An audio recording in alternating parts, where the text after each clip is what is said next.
The UDRcast is not affiliated and does not represent any 12-step fellowship. I, Bill Ward, the host of the UDRcast, will be sharing my experience and my journey of recovery. That does include, but is not limited to, the literature contained in the Big Book of Alcoholics Anonymous and the 12 Steps. Our guests will be sharing their own path to recovery and what has worked for them. The UDRcast encourages and supports all paths to recovery.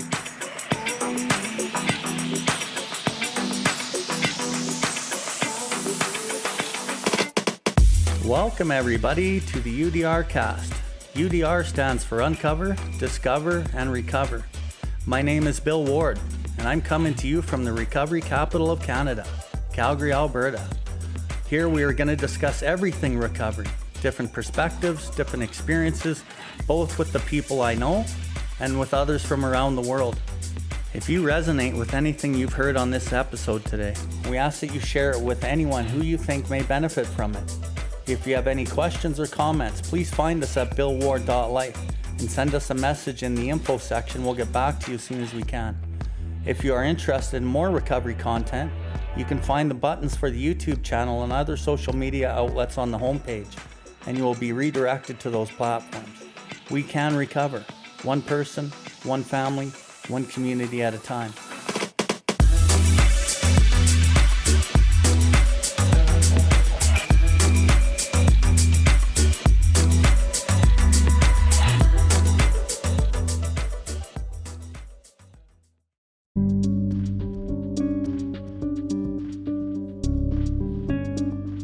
You know, people want to change, right? But the fear of change is really scary. You know, we get caught up in the comfortability of whatever it is that we're comfortable in, but really, when you really peel back the layers, we're really not even comfortable with who we are most of the time, right? But we fall into those traps. And like, to really find out who you are is a scary adventure.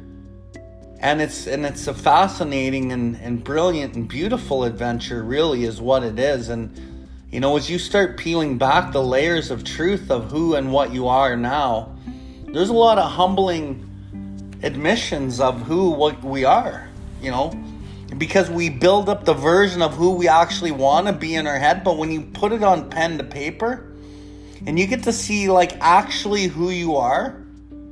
And even, you know, and I've worked with fucking so many people in this program, right? I've worked with doctors and lawyers and fucking welders and nurses and fucking you name it, man. People that think they're really fucking good people.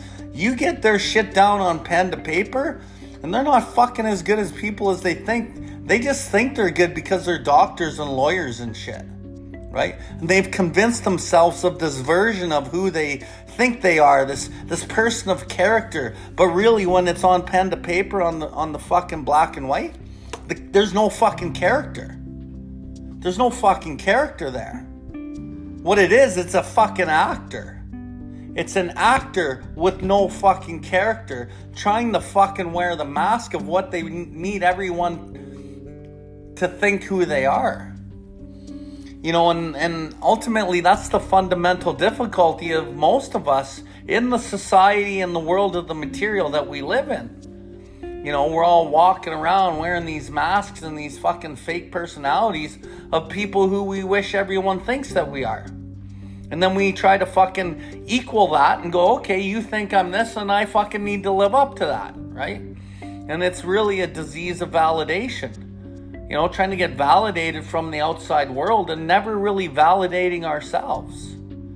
You know, it's not by mistake that fucking more than 50% of fucking marriages fail. The other 25% of the marriages fucking people live in loveless relationships and fucking say that they're fucking okay. And maybe out of the 100% of relationships, 25% are actually good. Right? So there's a whole bunch of deceit and dishonesty and not vulnerability going on in the world out there. And when you live and you go against yourself, so in all of those behaviors, all of these actions where we're trying to fucking be somebody else, we're actually living in a fear because we're perpetuating the fear in every action that we're trying to do to be validated. And as we lie to ourselves and we lie to our fellows and we do certain things we don't really like, and a number of times on this meeting tonight, I heard of infidelity, right? Being infidelity to your partner, you're actually being infidelity to yourself. Because the God inside you doesn't want you to fucking do that. And deep down inside that you don't want to fucking do that. And then you do it. And then of course you fucking need to drink, use drugs, or have more sex, or be on porn. Because you need more relief. You got to drown that shit out somehow. And Mark brought up a good point. Not knowing why he does some of the things that he does. And he kind of went to the direction where he's like, well, I get some benefit or I get some relief out of it. Well, the ego only wants relief. The ego will only get relief and benefit. And because it's only relief and benefit, it always needs more because it's never satisfied. And the ego is based in broken parts of our human beingness. And when you think of the word ego, you break it out. E-G-O. Edging God out. And if God is love, then those actions where the ego is acting out in its own manifestations, there's no love involved in that.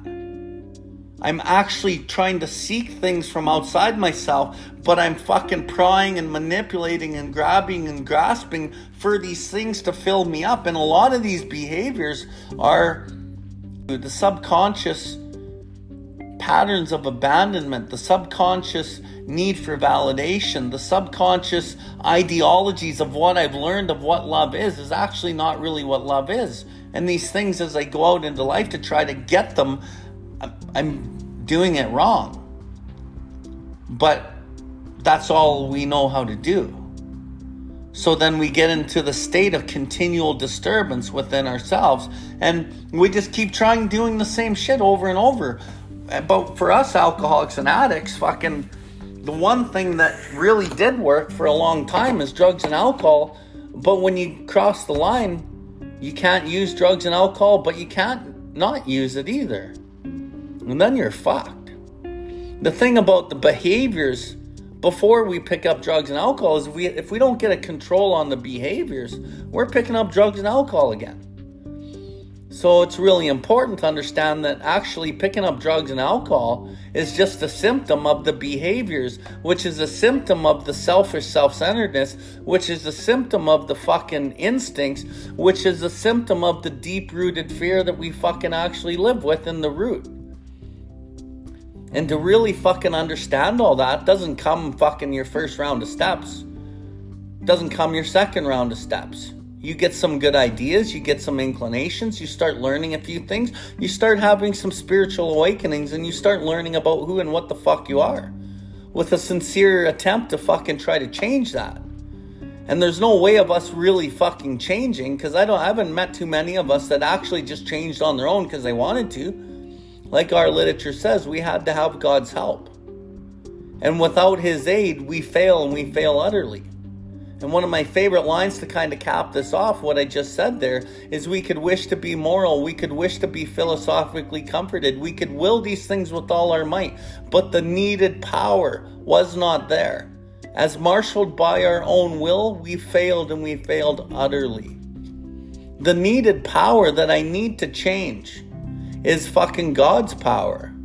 It comes from this source that I fucking never really tried to tap into till I came here out of desperation. And I've always wanted to be moral. I've always wanted to be philosophically comforted and kind of lived a certain way of life. But I couldn't live up to those things, even though I would have liked to. But now that I've been working with my own God for like 7.5 years now, I've been dedicating my life to service through, self-sacrifice, understanding self, sacrificing self in the moments, which allows me to fucking be doing some unselfish, constructive action in this world, to take some altruistic action. And altruistic action doesn't mean that just because I do something nice that it's altruistic. You know, it has to start with selfish, altruistic action. Down the road, it becomes altruistic. But it's all got to start somewhere, right? So anyone new on the screen, anyone new in the program, anyone new that wants to try, we don't do this alone. You can't do this alone. You won't do this alone. You can think you can, and you can hope you can, and you can try to, but you will never get the results that you fucking really don't even understand that are possible unless you do this with somebody God-centered that's already done it. And that's the fucking facts. Real. For real. So, you know, if you're new or you're struggling or, you know, you're trying to figure out the fear and anxiety and your sex conduct, the sex conduct reveals everything. And it's not even sex conduct, it's relationship conduct. It reveals everything, man. I always thought I was nice and kind and passionate and considerate, and fucking I never had a relationship with anybody except myself. But I didn't know that until I fucking put the pen to paper. I didn't know that until someone else showed me that. You know, I wrote 50 fears down on my fears list and didn't realize that 40 of them were made up in my head, but they drove 95% of my fucking life. I just thought life was life. I just thought anxiety was part of life and I have to get used to it. Well, I don't live with anxiety. I don't live with too much fear today. I don't live in discontentment. I don't live in all those ways. I don't live in anger or lust or fucking dominated by, you know, these broken parts of myself that run my life. Now, for the most part, I'm dominated by my relationship with God. Through my relationship with God, I can be the best fucking father in the world. I can be the best ex-husband, best partner. I can be the best friend. I can be the best human being I can. But if I distance myself from God, guaranteed I start becoming selfish again, and I'm not the best person. And if I keep allowing those behaviors to manifest, I'll be fucking picking up a drink again, and then all bets are off. And this program's really a design for living. The drinking and the drugging are like the smallest part, even though when you get here, it's the biggest part. It's the defective character. It's the relationship with God. It's all these other things that are so much more important. And, you know, there's so many people in this community right now really digging in for real to save their life, digging in for real to fucking help others. You know, and it's a beautiful thing to like watch. I got like a front row seat.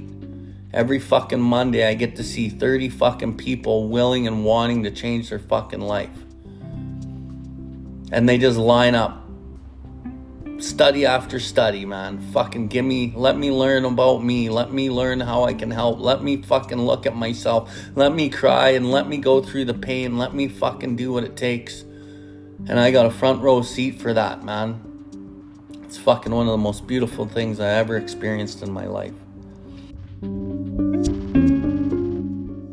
Thank you for tuning in to the UDRcast. We hope you have enjoyed this episode. The viewpoints and the opinions expressed today were solely of the individual sharing them. If you resonated with this episode, please follow us and share this link with anyone that may benefit from it. Please visit us at BILLWARDLIFE to see everything that we have going on.